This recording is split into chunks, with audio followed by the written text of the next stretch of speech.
nós, nos abraçam, intercedem por nós, oram por nós, tem um carinho externo como até hoje.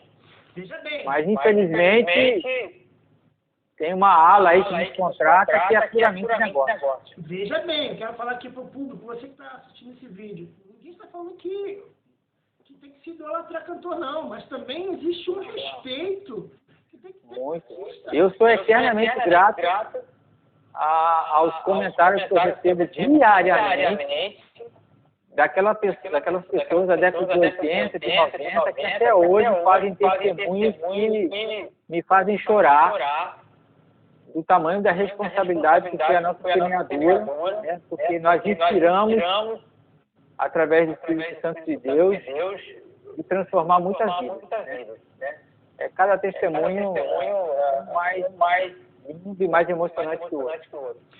A gente vê muito nitidamente nas canções de Semeando essa coisa muito poética das músicas, né? Você é provavelmente um dos... Assim, a maioria das canções de Semeando são suas. A impressão minha ou essa parte... Sim, a maioria são minhas. E agora eu estou entrando numa safra nova, né? De novas composições. Eu fiquei praticamente aí 7, 8 anos sem compor. Eu vi que você, agora esse ano, você lançou uma não sou folha seca, né? E agora a gente está para lançar mais 3 músicas, né? Uma delas, que a gente está para lançar agora, o título dela chama-se A Ser Simples e Feliz. A Ser Simples e Feliz. Bom, já dá para pensar... Fala sobre a simplicidade e da felicidade que se tornam alcançáveis, né? E não esse nível de ostentação gospeliana aí, ou como diz o pastor Livingston, essa gospelândia, que realmente a gente está num grau de ostentação absurdo hoje no meio. E o Evangelho acaba virando um amuleto, né? Acaba virando só uma plataforma. Ele não é o que... 880, né? 880, quer dizer, no passado, as igrejas, algumas, quero deixar claro que algumas igrejas usavam as bandas e depois largavam para lá. Hoje, talvez isso tenha mudado e também aí vem um 80, né? Porque aí as igrejas se tornaram um ministério de louvores, né? Então, assim, veio aí diante do trono, veio coinonia, veio a igreja e veio muita coisa, e as comunidades, Zona Sul, comunidade de Nilópolis, né? Então veio uma outra... As bandas foram sendo empurradas, né? Mas apesar da gente ter mantido a característica, eu, na vez assim, né, eu tiro o chapéu aí para o próprio do som que conseguiu ao longo dos anos e anos aí romper e vencer todas essas etapas, essas fases que a música gospel atravessou. Agora pagaram um grande preço, né? Então pagam até hoje. Muito, até hoje. Um grande preço. A gente, estou para conversar com... Estou tentando, né? É muito difícil falar com o Lenilton, não quero conversar com o Lenilton, né? Para fazer também um bate-papo, porque...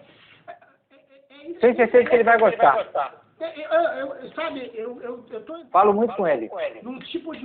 eu sempre mando um papo para ele e tal. Mas o que eu queria realmente é falar tudo menos o óbvio. Porque às vezes a pessoa ouve sempre aquela mesma coisa. E eu queria, por exemplo, qual é a sua profissão? Quem é o Júnior? Hoje eu trabalho, né? Eu fui provedor de internet durante 15 anos, né? Fui empreendedor. E agora eu trabalho no marketing digital. Trabalho na supervisão de marketing digital de algumas empresas populares. As pessoas que estão acompanhando a gente talvez não saibam o que seria um marketing digital, né? Você hoje é um profissional... Olha, o marketing que a gente for trazer... Isso, eu vou tentar vender o peixe, mas eu não vou tentar não sair da essência do Evangelho. Primeiro, marketing. Se a gente for estudar a fundo, tem muitas coisas meio Maquiavel por trás disso, né? Porque o marketing, na verdade, é a arte de enganar. Uhum. Não é o que eu gostaria de falar, mas na verdade tem aqueles que sabem usar essa arte para o bem, Sim. mas a grande parte usa essa parte para o mal. É tipo vender algo que alguém não precisa. Exatamente. Com dinheiro que não tem. Exatamente. Você falou tudo. Certo. Então, tipo assim, no hoje caso, hoje eu trabalho na consultoria justamente trazendo esse espelhamento, né, de como é que permeia o marketing digital, mostrando os meandros, né, os pisos que são bons e aqueles pisos que são movediços, né? Então eu acredito que o marketing é uma ferramenta indispensável, mas depende muito de quem você está contratando. Você tem algum tipo de formação acadêmica nessa área? Não, eu estudei por conta própria durante muito tempo, né? Mas tive uma escola de vários professores aí que foi uma mina de ouro. Agora, eu não sei, me ajuda se eu estiver errado, mas eu acredito que o marketing ele pode ser muito útil em certa medida até para as igrejas e para os ministérios e para os pastores. Exatamente, desde que um pedreiro, se ele souber fazer o marketing dele, ele vai ter cliente sempre. Sim, o marketing hoje ele é fundamental. Quem não é visto não é lembrado. Então, aquela igrejinha que faz a filmagem, vou dar um exemplo aqui, tá? Não pensando em nenhuma igreja, por favor. Aquela igrejinha que ela não tem condições, tá bom, ela não tem condições, ela tem um celularzinho para fazer a transmissão, mas que ela fica a vida toda só naquela ali, e não tem o interesse de buscar um áudio melhor, um plano de imagem melhor. Você dá esse tipo de consultoria para a igreja? Sim, a gente ensina justamente para que a pessoa tenha uma aparato de equipamento, pelo menos razoável, para se fazer uma boa transmissão. Até porque o marketing hoje ele é muito visual, né? Além do áudio, o visual conta muito. Audiovisual, né? O audiovisual. Então, assim, tem alguns paradigmas que quebram. Por exemplo, teve um cantor agora norte-americano que ele cantou voz e violão, uma música de protesto contra a economia dos Estados Unidos, e ele viralizou. Cantando uma música simples com celular simples. Então, também, nesse caso aí, eu acredito que tenha sido o conteúdo dele, né? O conteúdo dele foi fundamental. Foi fatal. A maior prova disso é o Whindersson Nunes, que começou com uma caixa de sapatos e um celular velho, né? E hoje tem um segredo muito importante no marketing, né? Que eu passo para todos. Chama-se constância. Você pode hoje fazer um trabalho maravilhoso, cara, mas amanhã as pessoas vão querer mais. Sim, e melhor qualidade, né? Melhor qualidade. E esse conteúdo tem que ser renovado. A partir do momento que você começa a ficar sem esse combustível, você já está dando a vez para outro. Você acha que para que a pessoa seja bem sucedida naquela que ela quer, sei lá, na empresa que ela quer que cresça, na igreja que ela quer que também cresça, né? Quer que pessoas mais ouçam a palavra, você acha que ela tem que fazer uma evolução e daqui não parar? Porque se parar, com essa tecnologia de hoje, se parar, fica para trás. Eu volto a tocar na mesma tecla. Não, eu volto a tocar no mesmo assunto. Eu acho que os fundamentos da igreja são imutáveis. Sim. Os princípios. O que se muda os princípios. O que se muda são os processos. A forma como você apresenta o evangelho, por exemplo, a gente tem uma forma hoje muito ritualista, né? De domingo a escola dominical, domingo à noite, terça-feira reunião de oração, quarta-feira culto de adoração, quinta de doutrina. sábado culto jovem. Depois da pandemia, houve uma mudança muito drástica de comportamento.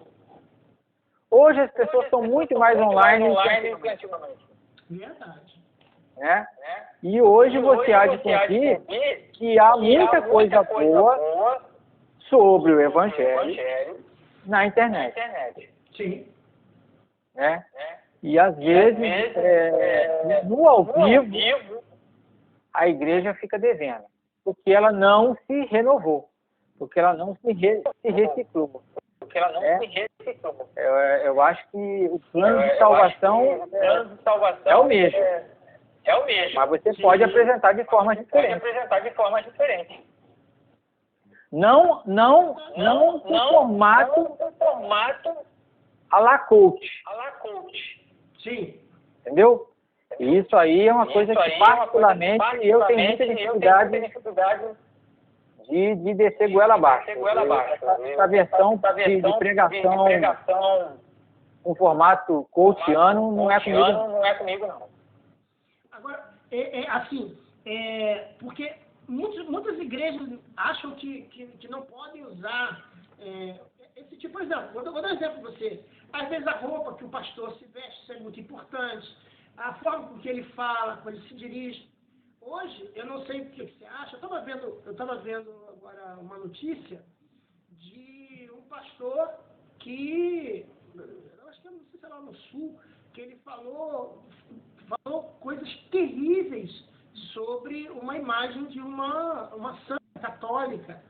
Hoje, isso atrapalha, é um marketing negativo para a igreja, pregar isso. Sim, porque na verdade é travestido isso aí. Isso aí é travestido de intolerância religiosa. Né? Eu acho que a gente tem que saber respeitar as demais religiões. Cara. Nem todo evangélico é cristão, você concorda comigo? Concordo plenamente. Normalmente o evangélico ele é muito religioso e às vezes é cristão. Só que essa questão de, como Jesus falava, né, no Novo Testamento, ele falou assim, olha, muitos virão até mim, mas não são desse aprisco. Verdade. Né? Então, a igreja evangélica, ela tem que tirar essa bandeira de dono da verdade, embora ela tenha um papel muito grande pós a reforma protestante. Eu acho que os evangélicos tiveram um papel importante nos Estados Unidos, como até hoje, né? Inglaterra, Austrália também, Suíça. Agora está acontecendo de uma forma muito forte na Holanda, coisa que a gente nem esperava. Né? Os evangélicos aqui no Brasil, na minha opinião, perderam um pouco o meio do caminho, estavam trilhando para um bom caminho, mas subiram um pouco no pedestal. Será que o brasileiro, não sei, mas o Brasil ele não soube crescer? Porque, olha, como você disse com perfeição, em 96, 97, estava o boom das bandas de São Paulo, SS da Vida, tinha uma evolução de qualidade das músicas, você tinha ali o Rebanhão, lançando aquele... S8, por exemplo. Exatamente. E aí, onde será que se perdeu? Porque a gente está falando de marketing, de imagem, de trilhar um caminho, né? E chegar e manter, como você disse, manter a essência. Onde você acha que a igreja evangélica brasileira ou a música evangélica brasileira se perdeu? Eu vou responder a tua pergunta com relação à música. Era um desejo muito grande na nossa época de que a música evangélica pudesse tocar nas rádios seculares. Sim. Assim como acontece com a INTA, né? As rádios americanas. Sim. Né? Então, essa questão de secularizar a música gospel, para mim foi o grande veneno. Para mim foi o grande veneno. Hoje a gente se parece muito com os trejeitos e as formas e as características seculares. Aí tem muita gente, mas nós fazemos parte da música popular brasileira, porém nós somos gospel. Sim, mas o nosso fundamento é o Evangelho, cara. Tem coisa que não se negocia. Não se negocia.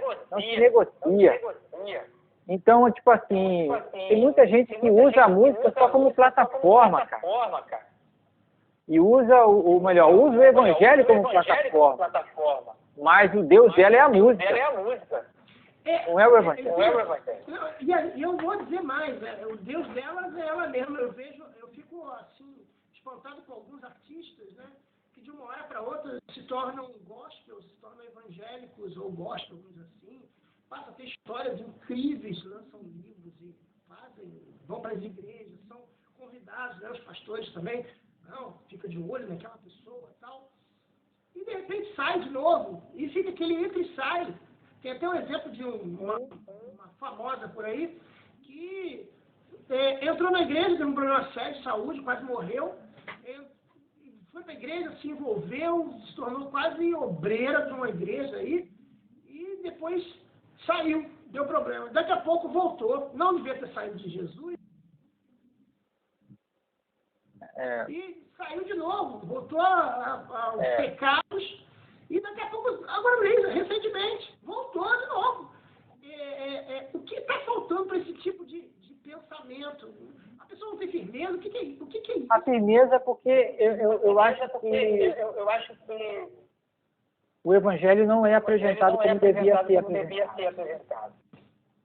Né?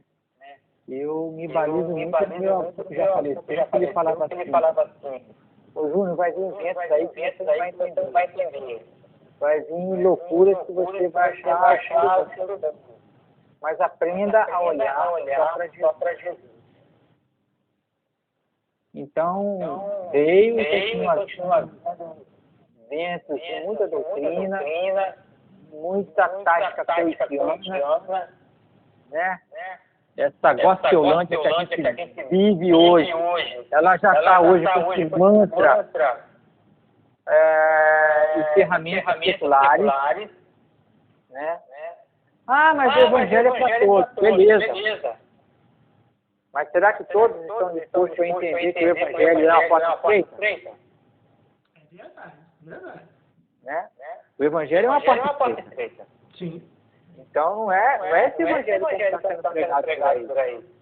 Esse Evangelho que é um certo laicismo, né? Sim. É como se fosse um Evangelho dentro de um espírito laico. Sim. Né? Tudo é relativo. Não existe uma verdade. Não existe um caminho. Né? Não existe... a voz de Deus, ela pode se manifestar de várias maneiras, porque Deus, durante o momento de Elias, ele se manifestou de várias formas. Então, tem muitas pegas de textos isolados que as pessoas usam para relativar a Bíblia.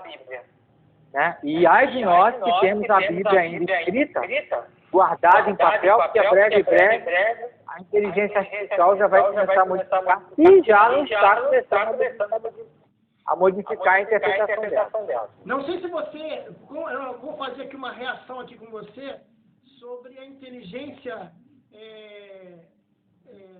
artificial que realizou um culto, né?